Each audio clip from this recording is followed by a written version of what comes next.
नमस्कार दोस्तों, एक बार फिर स्वागत है आपका हमारी ऑनलाइन क्लासेज में। I am Piyush Rathore. I am a faculty member of government polytechnic college Bara. तो दोस्तों आज हम बात करेंगे सेकंड ईयर के सब्जेक्ट स्ट्रेंथ ऑफ मटेरियल की, जिसका सब्जेक्ट कोड है एमएच 201। तो दोस्तों आज हम स्ट्रेंथ ऑफ मटेरियल की यूनिट नंबर 12 की बात करेंगे, जिसका नाम है थिन सिलेंड्रिकल सेल। तो दोस्तों ये सिलेंड्रिकल सेल की होता क्या है, इसके बारे में अपन डिस्कस करते हैं। तो दोस्तों थिन सिलेंड्रिकल सेल एक ऐसा बंद पात्र है, एक क्लोज विजल है, जिसकी आंतरिक सतह पर इंटरनल फेस पर जो स्टीम होती है, कुछ वायु गैस होती है, द्रव होते हैं, ये क्या लगाते हैं, इंटरनल प्रेशर लगाते हैं।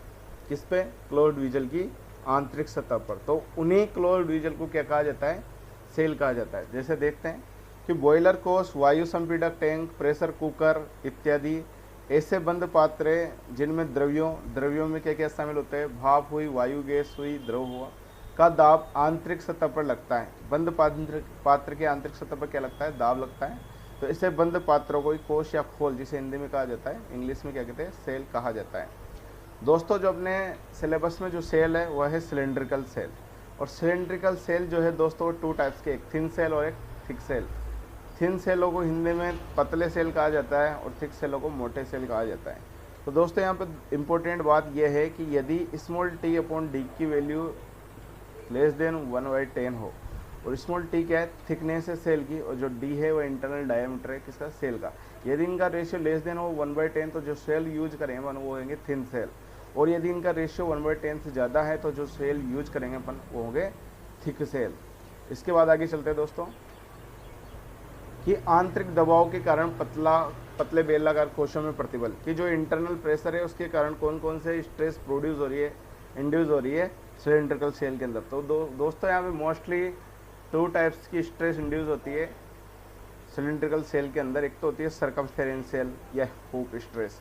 तो दोस्तों जो भी फोर्स रेडियल डायरेक्शन में लग रहा है उनके कारण जो स्ट्रेस इंड्यूस होती है वो होती है सर्कमफेरेंशियल या हुक स्ट्रेस, और जो उसकी एक्सेस के अकॉर्डिंग जो स्ट्रेस इंड्यूस होती है लॉन्गिट्यूडनल स्ट्रेस। इसी को अपन टेंजेंशियल स्ट्रेस भी कहते हैं। तो दोस्तों सर्कमफेरेंशियल स्ट्रेस का जो फॉर्मूला रिप्रेजेंट करता है वह है अपना FC बराबर PD/2T। जो P है वो इंटरनल प्रेशर है, D डायामीटर है, इंटरनल डायामीटर, T जो है थिकनेस है किसकी? सेल की। और यदि दोस्तों अपन ने इसके सेल के अंदर रिवेटेड जॉइंट यूज किया, रिवेटेड जॉइंट यूज क्यों करते हैं? गैस वैस लीक नहीं हो इसके लिए। और तो उसकी एफिशिएंसी अगर मान लो ईटा हो तो फॉर्मूला होगा FC बराबर PD/2T इंटू ईटा। सी क्यों लिया है यहाँ पे? क्योंकि इंग्लिश में बोलते हैं सर्कमफेरेंशियल स्ट्रेस, इसको रिप्रेजेंट करते हैं FC से। टेंजेंशियल स्ट्रेस या लॉन्गिट्यूडनल स्ट्रेस का फॉर्मूला होता है FT बराबर PD/4T। तो यहाँ 2T था और यहाँ पे 4T था। इसमें भी अगर रिवेटेड जॉइंट यूज किया और उसकी एफिशिएंसी ईटा दे रखी तो FT बराबर हो जाएगा PD/4T इंटू ईटा। तो दोस्तों ये दो फॉर्मूले, एक तो सर्कमफेरेंशियल स्ट्रेस का और एक टेंजेंशियल स्ट्रेस का, जिसके द्वारा अपन दोनों प्रकार की स्ट्रेस को ज्ञात कर सकते हैं। ठीक है दोस्तों, इसके बाद बात करते हैं अपन आगे design of thin cylindrical shell. जो थिन सिलेंड्रिकल सेल है इसकी डिजाइन से कौन कौन सी स्टेप रिलेटेड है। स्टेप फर्स्ट बात करते हैं डायामीटर ऑफ सेल की, सेल का डायामीटर कैसे निकालते हैं। तो दोस्तों जो भी सिलेंड्रिकल टाइप्स का जो सेल होता है उसका वॉल्यूम अपन जानते हैं कि सिलेंडर का वॉल्यूम कितना होता है, 4/3 πr³। 4/3 पाई का 4/3 आर की जगह अपन D/2 लिख सकते हैं, क्योंकि जो रेडियस होती है वो डायमीटर का आधा होती है। तो आर की जगह पुट कर दिया अपन ने D/2। इसको सोल्व किया दोस्तों तो 1/2 का क्यूब होएगा, 1/8 काटा पीटा किया, सोल्व किया तो V बराबर आ गया π/6 D³।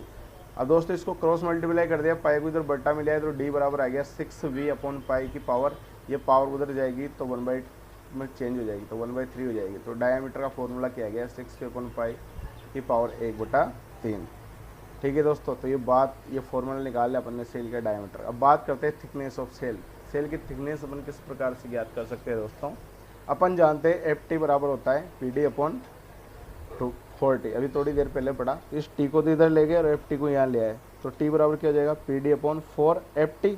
ईटा दे रखा है, एफिशिएंसी दे रखी है रिवेटेड जॉइंट की, तो ईटा और मल्टीप्लाई में जाएगा अपॉन में। तो क्या फॉर्मूला क्या हो जाएगा T बराबर PD/4T इंटू N।